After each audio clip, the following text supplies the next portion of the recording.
नमस्कार दोस्तों।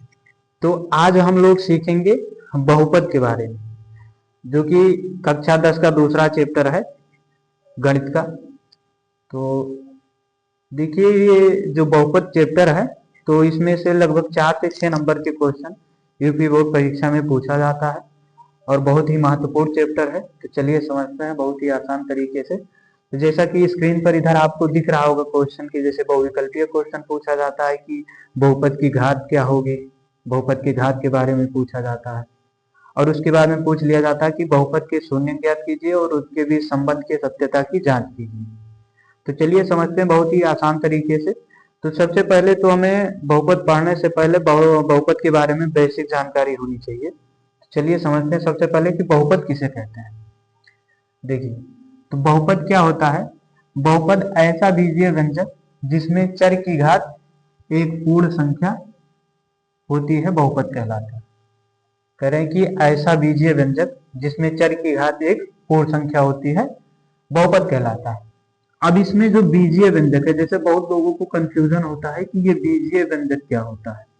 बहुत लोगों को बीजीय व्यंजक के बारे में नहीं पता होता है कि बीजीय व्यंजक कहते किसे हैं।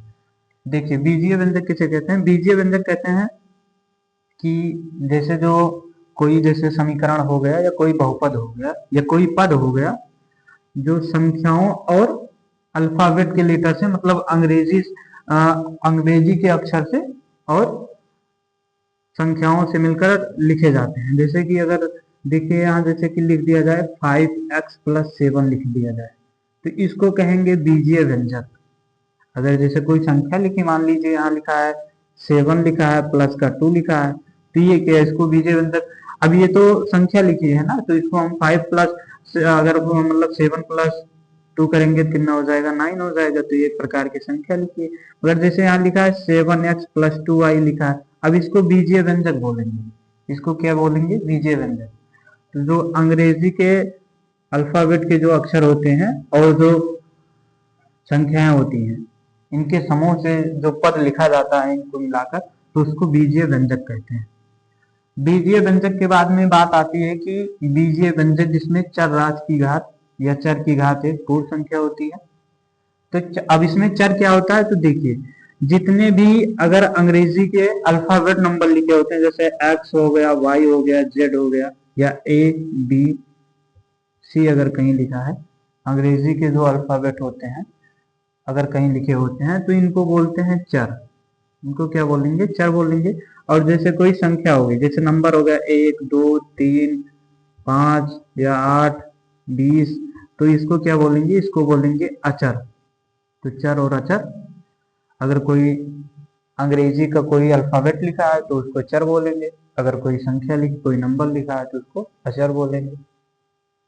अब देखिए, तो इसमें क्या होता है, जैसे मान लीजिए कोई पद लिखा है, जैसे यहाँ लिखा है 2x+7 लिखा है, तो इसमें जो चर, अब इसमें चर क्या है, मतलब चर का मतलब बताया अभी कि चर क्या होता है कि जो अंग्रेजी का अल्फाबेट का जो शब्द लिखा होता है, जो अक्षर लिखा होता है।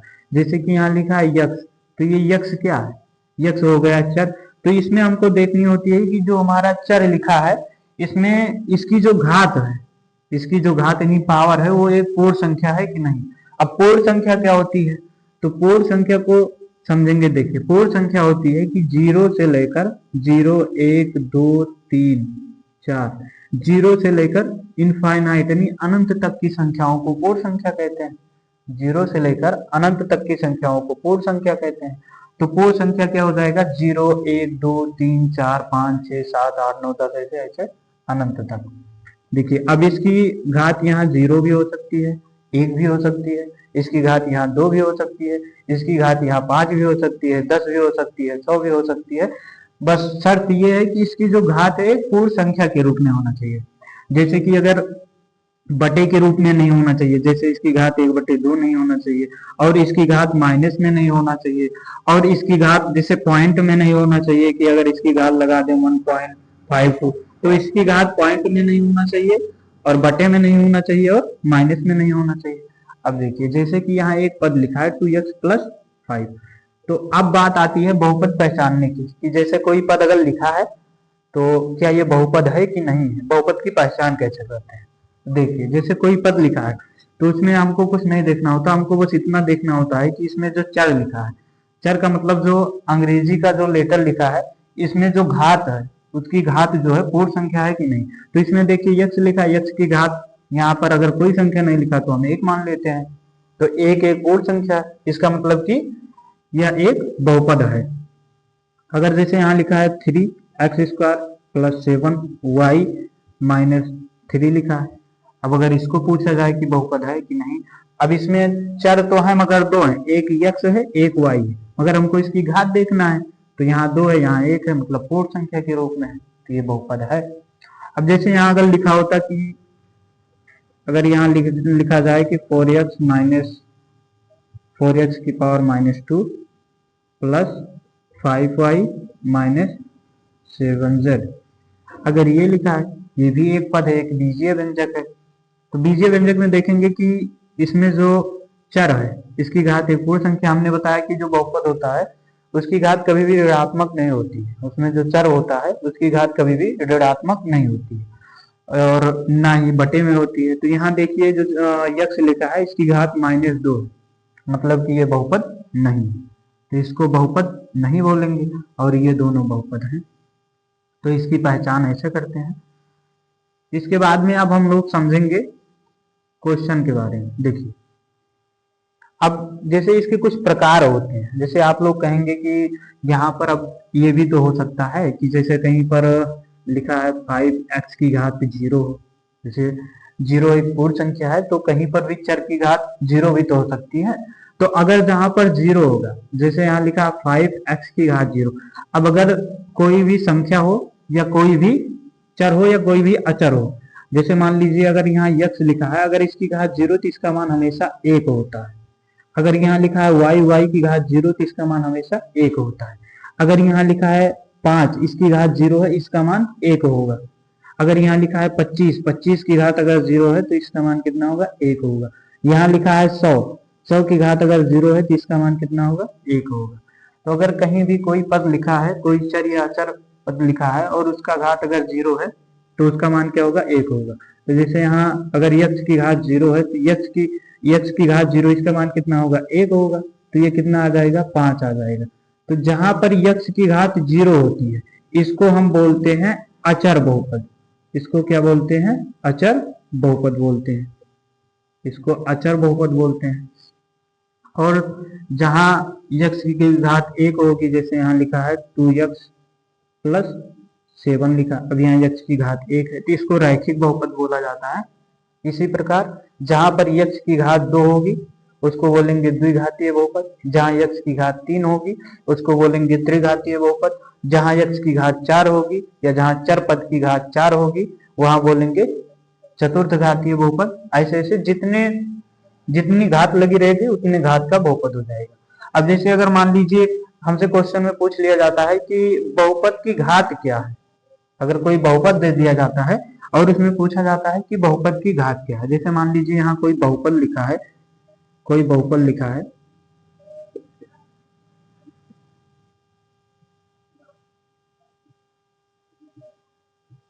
अब मान लीजिए कोई बहुपद लिखा है, कोई बहुपद लिखा है, अब इसमें हमसे पूछ लिया जाता है कि इसमें बहुपद की घात क्या होगी। तो इसमें जो देखिए सबसे पहले तो हम चर ढूंढेंगे, तो इसमें चर कितने हैं, 1 2 3 चर है। अब इसमें जो सबसे बड़ी घात होगी वही हमारे बहुपद की घात हो जाएगी। जैसे यहाँ लिखा है y की घात कितनी, 8, तो इस बहुपद की घात कितनी हो जाएगी, इस बहुपद की घात हो जाएगी 8। तो चलिए अब एक यूपी बोर्ड परीक्षा में पूछा गया क्वेश्चन है, उसको हम लोग समझते हैं कि कैसे घात ज्ञात करते हैं। देखिए जैसा कि यहाँ क्वेश्चन लिखा है -t की घात 9 + 4t की घात 6 + 7t की घात 5, अपान में लिखा है t की घात 5। देखिए अब इसमें पूछा गया है कि बहुपद की घात ज्ञात कीजिए, यूपी बोर्ड परीक्षा में पूछा गया है, तो ये 2 नंबर का क्वेश्चन पूछा जाता है इस प्रकार का। देखिए तो अब यहाँ पर जो लिखा है t, हमको इस बहुपद की घात बतानी है। अब यहाँ बटे में t की घात 5 लिखी है, तो इसको कैसे हल करेंगे, इसको पहले हमको हल करना पड़ेगा। देखिए यहाँ t की घात 9 है, यहाँ t की घात 6 है, यहाँ t की घात 5 है। तो सबसे पहले हम इसमें कॉमन ले लेंगे। अब जैसे कि यहाँ लिखा है टी की घात 5, तो देखेंगे कि ऊपर टी की घात 5 मिलता है कि नहीं। तो टी की घात 5 यहाँ भी मिलेगा, यहाँ पर भी और यहाँ पर भी, तो हम टी की घात कॉमन ले लेंगे। तो टी की घात अगर 5 कॉमन लेंगे तो अंदर बचेगा कितना, माइनस, यहाँ से 5 चला जाएगा तो टी की घात 4 प्लस 4 टी की घात, अब यहाँ से 5t अगर चला जाएगा तो कितना बचेगा, t बचेगा, प्लस यहाँ कितना बचेगा, 7 बचेगा। टी की घात 5 अगर कॉमन ले लेंगे तो कितना बचेगा, 7 बचेगा। उसके बाद में अपान में लिखा है टी की घात 5। अब देखिए यहाँ टी की घात 5, यहाँ टी की घात 5 से टी की घात 5 कैंसिल हो जाएगा, बचेगा कितना, माइनस टी की घात 4 प्लस 4t प्लस 7। अब देखिए हमने बताया कि जो बहुपद की सबसे मतलब चर पद की जो सबसे बड़ी घात होती है वही बहुपद की घात होती है। तो इसमें चर क्या है, इसमें चर है टी, यहाँ लिखा है, यहाँ लिखा है, और सबसे बड़ी घात कितनी है, यहाँ 1 है, यहाँ 4 है, तो ये जो 4 लिखी ये बहुपद की घात हो जाएगी। तो यहाँ पर हमको बहुपद की घात कितनी मिल गई, बहुपद की घात, बहुपद की घात कितनी है, 4 है, तो ये 4 हो जाएगा, यही हमारा आंसर हो जाएगा। चलिए समझते हैं दूसरे प्रश्न के बारे में। तो दूसरा प्रश्न दिया है द्विघात बहुपद x square plus 7x plus 10 के शून्य ज्ञात कीजिए और शून्यकों तथा गुणांकों के बीच के संबंध की सत्यता की जांच कीजिए। ये लगभग 4 नंबर का क्वेश्चन पूछा जाता है। तो चलिए समझते हैं। तो सबसे पहले देखिए जो बहुपद होता है, तो बहुपद में जो चर का मान निकालते हैं, मतलब अगर यहाँ पर x दिया तो मतलब हमको x का मान निकालना है, अगर y दिया रहेगा तो मतलब y का मान निकालना है। तो शून्य का मतलब क्या होता है, यही जो हम x का मान निकालते हैं, मतलब चर का जो मान निकालते हैं, यही बहुपद का शून्य कहलाता है और यही बहुपद का शून्यक होता है। उसके बाद में जब हम अगर मान लीजिए कि समीकरण में निकालते तो इस समीकरण में इसको मूल कहा जाता है और यहाँ शून्यक कहा जाता है। देखिए तो सबसे पहले द्विघात बहुपद लिखा है, यहाँ लिखा है द्विघात बहुपद। तो द्विघात बहुपद क्या लिखा है, x square plus 7x plus 10। बहुपद को px से लिखते हैं, तो बहुपद बराबर क्या होता है, px। बहुपद बराबर, बहुपद को लिखते हैं px से, तो हम यहाँ लिख सकते हैं द्विघात बहुपद दिया है तो बहुपद को हम px से लिखते हैं, तो px बराबर x square plus 7x plus 10 लिख सकते हैं। इसके बाद में अगर हमको शून्य ज्ञात करना रहता है बहुपद के, तो px का मान यदि शून्य ज्ञात करते हैं, यदि शून्य ज्ञात करते हैं तो px बराबर क्या होता है, 0 होता है। मतलब px का मान हम 0 रख लेते हैं, तो यहाँ px के स्थान पर 0 हो जाएगा और यहाँ क्या होगा, x square plus 7x plus 10। अब देखिए इसका हम लोग गुणनखंड करेंगे। तो गुणनखंड कैसे करते हैं, गुणनखंड करने के लिए जो लास्ट वाली संख्या है, मतलब हमको कोई ऐसी किन्हीं ऐसी दो संख्याओं को लेना है जिनको आपस में गुणा करें तो 10 आए और अगर आपस में जोड़ दें तो कितना आए, 7 आए। चलिए देखते हैं। तो अगर ऐसे नहीं समझ में आ रहा तो इसका प्राइम फैक्टर कर लीजिए। देखिए अभाज्य गुणनखंड, तो अगर इसको 2 से काटेंगे तो कितनी बार में 2 से भाग देंगे तो 5 आएगा, 5 से काटेंगे तो कितना आएगा, 1 आएगा। अब देखिए 5 को अगर 2 से गुणा करेंगे तो 10 हो जाएगा और 5 में अगर 2 जोड़ देंगे तो कितना हो जाएगा, 7 हो जाएगा। मतलब कि हमको संख्या मिल गई। चलिए यहाँ लिख लेते हैं x स्क्वायर प्लस 7 को हम क्या लिख सकते हैं, 7 को हम लिख सकते हैं 5 प्लस 2, 5 प्लस 2 7 हो जाएगा। x लिखा था x प्लस 10 लिखा है तो 10 लिख देंगे। अब देखिए इसके बाद में यहाँ हो जाएगा x स्क्वायर और ये जो दोनों संख्या है इसमें x का गुणा कर देंगे तो कितना हो जाएगा, 5x प्लस 2x प्लस 10 लिखा है तो 10 हो जाएगा। अब देखिए यहाँ से कॉमन ले लेंगे, जैसे यहाँ लिखा x और यहाँ लिखा 5x, तो अब यहाँ x है और कोई संख्या तो है नहीं तो संख्या कॉमन होगा ना, x यहाँ मतलब x कॉमन हो जाएगा। x कॉमन लेंगे तो बचेगा क्या, x स्क्वायर में से x जाएगा तो x बचेगा, प्लस 5x में से अगर x कॉमन लेंगे तो 5 बचेगा प्लस। अब देखिए यहाँ x है मगर यहाँ x नहीं, इसका मतलब x कॉमन नहीं होगा इसमें। यहाँ 2 लिखा है, 10 में 2 कॉमन हो जाएगा तो हो जाएगा कॉमन, तो यहाँ से 2 कॉमन ले लेंगे तो कितना बचेगा, x बचेगा, प्लस 10 में से 2 कॉमन लेंगे तो कितना बचेगा, 5 बचेगा। कॉमन लेते हैं, जैसे यहाँ क्या 10 का मतलब कि लिखा है 2 × 5, तो यहाँ से अगर 2 कॉमन ले लेंगे तो कितना बचेगा, 5 बचेगा। तो यही लिख लेते हैं हम लोग। अब देखिए यहाँ दोनों में क्या कॉमन है, तो यहाँ कॉमन है x प्लस 5 और दूसरे ब्रैकेट में क्या बचेगा, तो x प्लस 2, तो यहाँ लिख देंगे x प्लस 2, x प्लस 2 लिख देंगे। अब देखिए एक बार मतलब इस ब्रैकेट को 0 के बराबर करेंगे, तो अगर x प्लस 5 को 0 के बराबर करेंगे तो x का मान कितना मिलेगा, x बराबर मिलेगा -5। और यदि x प्लस 2 को 0 के बराबर करेंगे तो कितना मिलेगा, x का मान मिलेगा -2। अब देखिए x के हमको दो मूल मिल गए, दो घात समीकरण में या दो घात बहुपद में हमको x के कितने मूल मिलेंगे, दो मूल मिलेंगे। इसको हमेशा याद रखिएगा कि दो घात बहुपद में हमको कितने शून्य प्राप्त होंगे, दो शून्य प्राप्त होंगे। अगर कोई दो घात समीकरण है तो उसमें हमको दो मूल मिलेंगे। तो इसको हम मान लेंगे, पहले मूल को मान लेंगे अल्फा और दूसरे मूल को क्या मान लेंगे, दूसरे मूल को मान लेंगे बीटा। मूल निकालने के बाद में जैसे यहाँ कहा गया है कि शून्य ज्ञात कीजिए, तो ये तो शून्य तो ज्ञात कर लिए, शून्य हो गया। तो जो ये पहला शून्य है इसको अल्फा मान लेंगे, जो दूसरा शून्य है इसको बीटा मान लेंगे। उसके बाद में दिया है कि शून्य को तथा गुणांकों के बीच के संबंध की सत्यता की जांच कीजिए। तो चलिए यहाँ इसके सत्यता की जांच करते हैं। तो इधर लिख लीजिए, यहाँ पर, यहाँ इसको क्या माने हैं, इसको मान लिए हैं बीटा। यहाँ पर लिखिए कि संबंध की जांच, संबंध के सत्यता की जांच।